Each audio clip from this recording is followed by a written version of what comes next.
Stand by for breaking news from Linglestown Gazette. Just getting things set up here at the Linglestown newsroom, just outside the historic village of Linglestown at the foot of Blue Mountain. I want to get things set up so I can see if anyone does tune in. We may have some interaction here.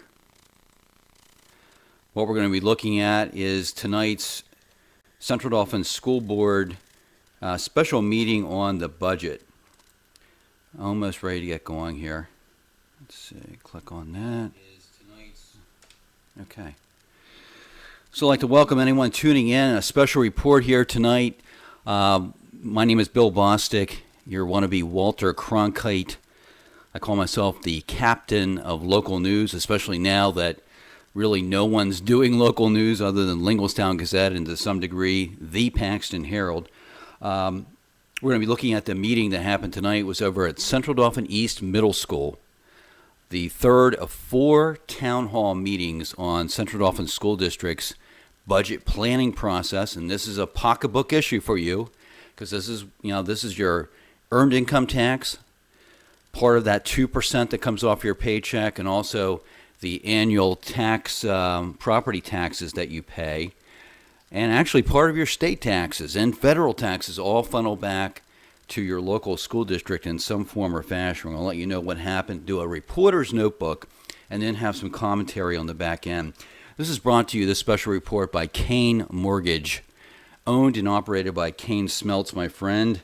He's located just west of the village of Linglestown on Linglestown Road. When you combine all the people that work there together, over 100 years of experience originating mortgages. And it's just not regular mortgages, they do reverse mortgages as well. So check out Kane Mortgage when you have a financial need. I've done it, my sister-in-law has done it. Many people in the area have done it. They find a lot of help there. So that's who's bringing you this report. Again, there was a meeting at Central Dauphin East Middle School tonight. Hi, Rich. Come there, people. Karen, Connie, Tara, all these people. So we have 8 people watching right now. About 20 or so people attended. Some of them were candidates. Some of them were school district employees. So not that many people in the general public. So I think that's why it's important that I jump on here. I don't have time to write articles. I do have a regular job, so I'll give you an idea of what happened tonight. The meeting was, we had Mark Hall from ABC 27 was the moderator.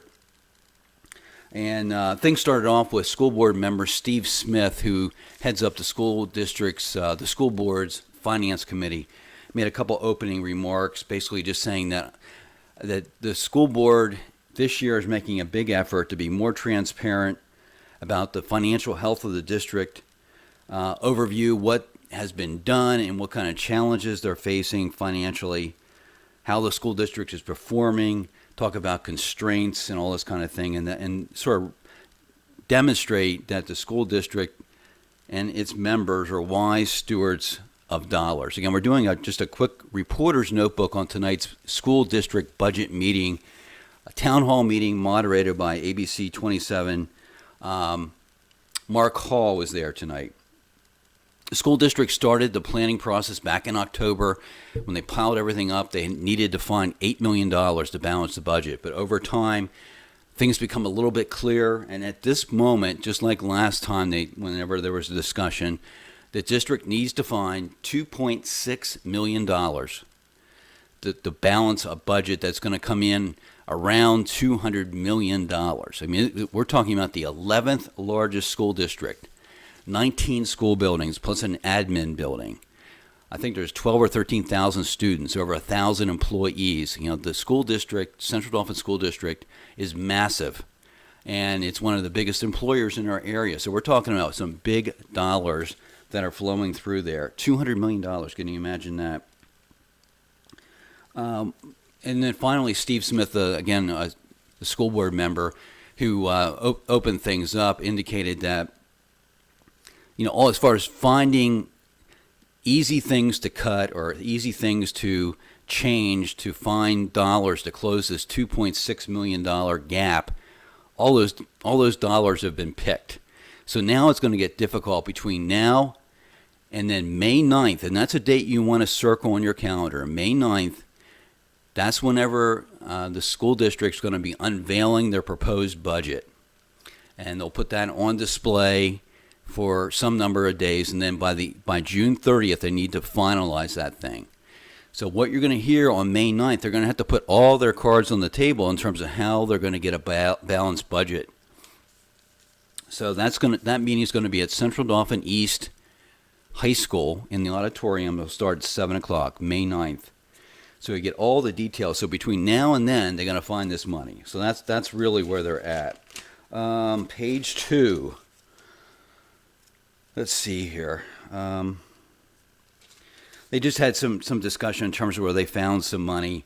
In the previous school board meeting, not tonight, but in our previous school board meeting, Karen McConnell, who's an assistant superintendent, sort of heads up the administration in terms of the finance component of our district, thought that she could get the budget gap down to $1 million using, they did something with their prescription drug plan. They call it a carve-out, which I'm not even sure what a carve-out is, but they'll be able to lower their costs of prescription drugs for teachers and staff.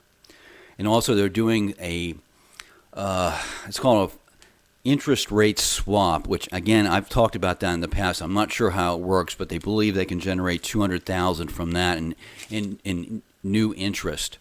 So that gives you $1 million. So maybe they're down to $1.6 million now.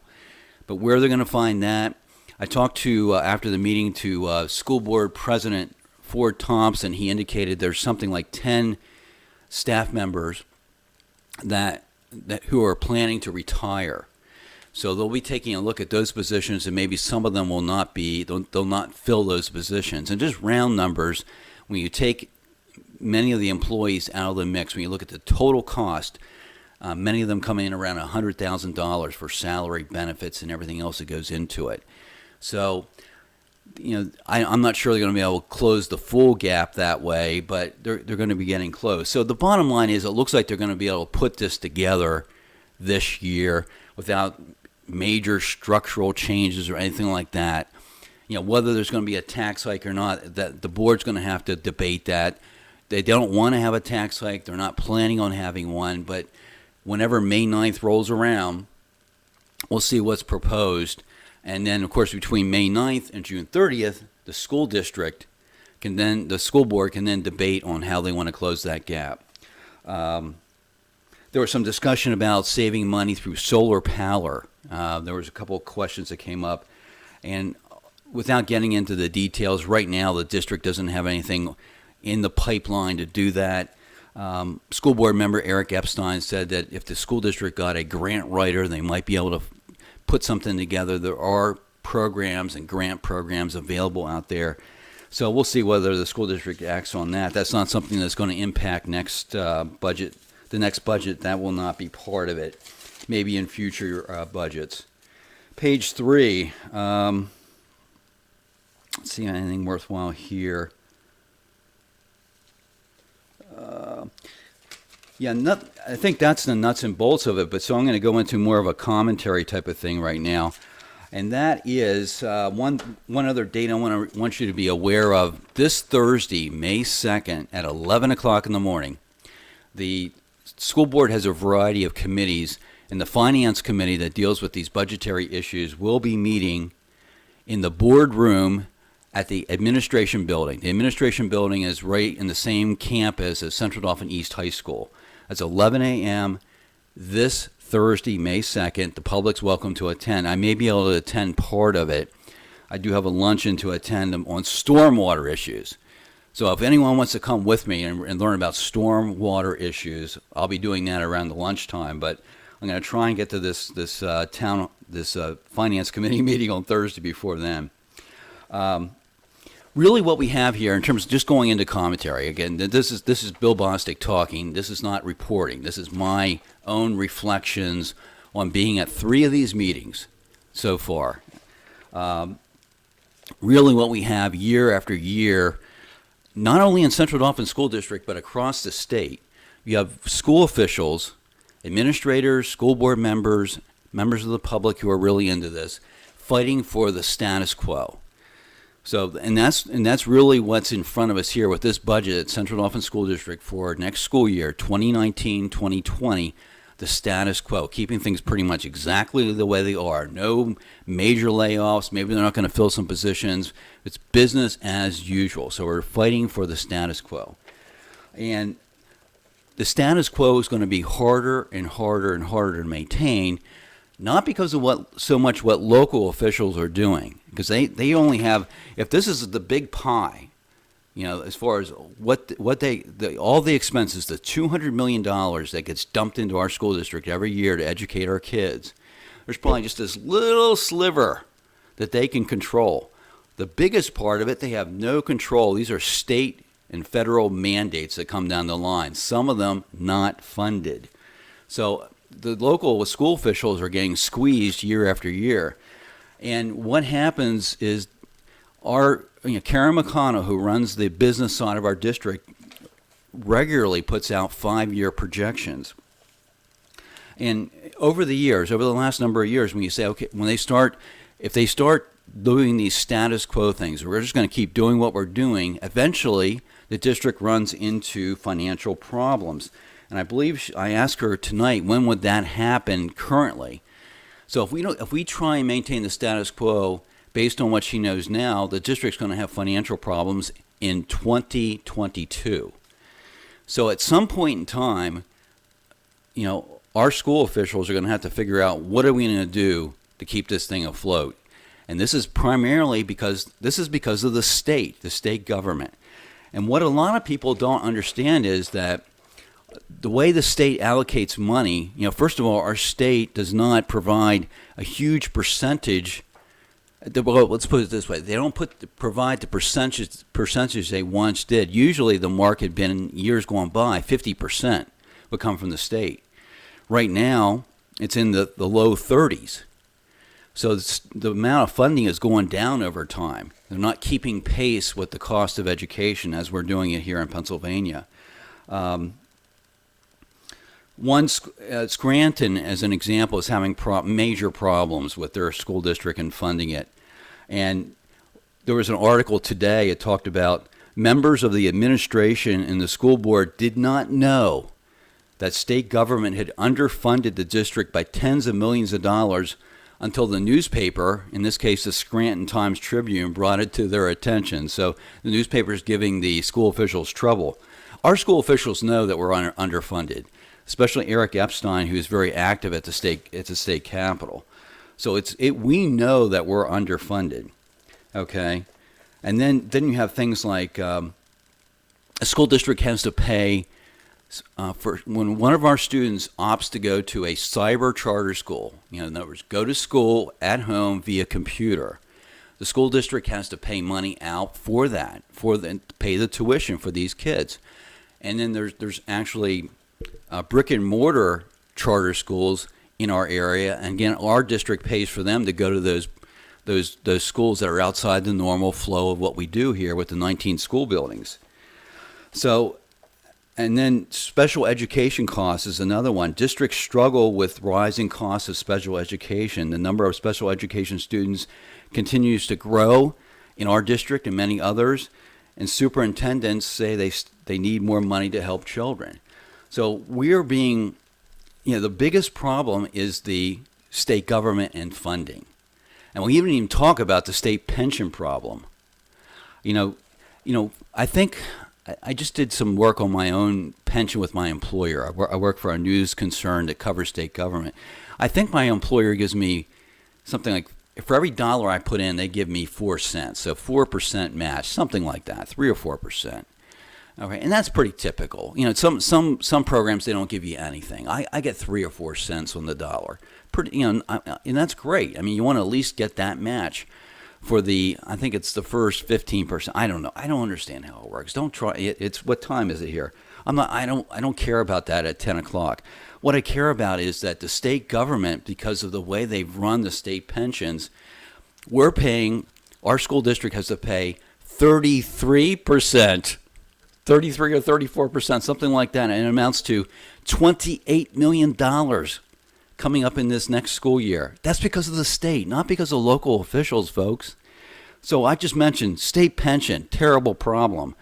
Cyber charter schools, how much that's costing us. Special education, we gotta help kids have special needs, but it costs money. And then on top of that, people are looking to have full day kindergarten instead of half day kindergarten.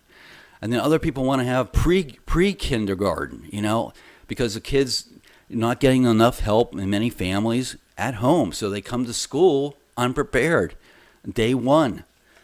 So the problem is state government. Now, what do we do as we the people? Do we sit in our homes and look at our phones and watch the TV and complain at the coffee shop? Well, we can do that, and many people do that. We do a lot of complaining. The problem is that's not going to get anything done. And what I've realized watching these 3 meetings is that if you're watching me, the 9 people watching me, others that watch me, at some other point in time, we have to get involved. And tonight, Eric Epstein, who is a board member and is very well connected, he's one of the last remaining activists out there that are really doing it day in and day out in the state government. A lot of the other ones that sort of popped up during the pay raise scandal of 2005 have retired or moved on, have gotten tired of doing it and have dropped out. Eric continues to do it. He pointed the finger at 2 people locally in our backyard who are in a political position to help out Central Dauphin School District, and they are Senator Fulmer out of Lebanon County, Mike Fulmer. I actually covered him when he was running for office back in 2006. Do any of you remember the clean sweep? Whenever there's a guy named, he's actually a state rep right now, Russ Diamond, started the Clean Sweep Coalition. He was going to sweep out everyone in the state legislature because of their pay raise at 2 o'clock in the morning in the summer of 2005. Well, he's now a state rep.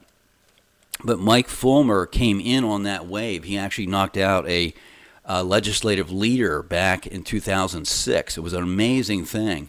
He's still in office and I think he has a key position in the education committee of the state Senate. And then also our state senator, John DeSanto, he lives right here in Lower Paxton Township. He's on the education committee as well. So Eric Epstein pointed us to be in touch with those 2 people who have a stake in the state government. Because some of the stuff is depending, state lawmakers can decide how things work. Who gets more money, who gets a little bump, who doesn't. They have the power to do that kind of thing. So, and other school districts across the state are in the same position we are. It's not done evenly. It's not done fairly across the state. I'm not going to get into that tonight, but we could at least start with Central Dauphin School District. Here's what I recommend. I can't do it right now because I mowed 2 yards. I mowed my yard and we mowed my sister-in-law's yard, which is a big yard with a push mower that's not self-propelled. I'm a little tired. But here in the near term, I will come up with a date or some way that if you're interested in helping your kids out, if you're interested in helping your pocketbook out, because we're talking about your tax dollars now, and it's not, just pull out your paycheck and look at that local thing, 2% and what it amounts to every year. Look at your property taxes. What are you paying? I'm paying about over $2,000 a year, but some of the people up in Forest Hills are paying $10,000, $12,000 a year in school property taxes. That's what we're talking about. And we want to fund our kids. We want to fund our kids' education. Well, we have to do it in a reasonable fashion in terms of financially. And the problem's at the state. I'm telling you, that's where it's at. Sure, there's things they could do, clean up and do better locally. But the primary problem, the big driver, is not local, it's state. That's my opinion. I'm sticking with it. So I'll come out with some way that we can band together. Not just me, not just Eric Epstein, but numbers of people. We can target Senator Fulmer out of Lebanon County and Senator John DeSanto, not in a mean-spirited way, but just say, hey, look, this is what's happening. And the last point I'll make is, and it's been made numbers of times during these 3 town hall meetings. Again, there was one tonight at Central Dauphin East Middle School, the third one of 4. is that when you look at across the state of Pennsylvania, administratively and financially, Central Dauphin School District is in a pretty good position in terms of when you look at how the school district's operated, where it's at financially. So we're one of the best, right? And one of the best school districts in the state is having financial troubles because we're not getting enough money coming in from higher levels of government. We're one of the best run. Again, there's always room for improvement, and I'm probably going to get beat up for this thing, but we're generally speaking one of the best run things, and we are having financial problems. What about school districts that are poorer than we are? I mean, our state's going to have a huge crisis on its hand whenever school districts start going belly up, and it's happened here and there. But again, Central Dauphin School District, if we don't make any changes, we're having financial problems soon, 2022. Doesn't mean it's going to happen, but if you don't make any changes, if you just do the status quo, put your head in the sand, that's when it's going to happen. So that, I'll get off my soapbox now. The bottom line is, we the people have to get involved. If we don't, who knows what's going to happen. We have a chance to make a difference. And especially with the internet, the 9 of you watching are doing it because of the internet. Otherwise, you wouldn't know about this. Because I don't have the time to write newspaper articles. I'm trying to support a family, doing a job and then doing this on the side because I care about our community. I care about our kids. I don't care about politics. I care about you, the taxpayer, that you need to be informed, and you only do that through local news and local journalism. I care about our kids, that they get educated. That's the 2 things I care about. So if you're running for office, I don't care who you are. That's not my main concern. My main concern is for we the people. This is Bill Bostic. This has been a special report, a reporter's notebook, along with some commentary on Central Dauphin School District's financial situation and the upcoming 2019-2020 budget decision. It's been brought to you by Kane Mortgage in Linglestown. We'll see you on Wednesday. I hope to have my upbeat, very ambitious co-host Crystal Bob with me at St. Thomas Roasters so I can get my fill of coffee on Wednesday. We'll see you then. Have a great night.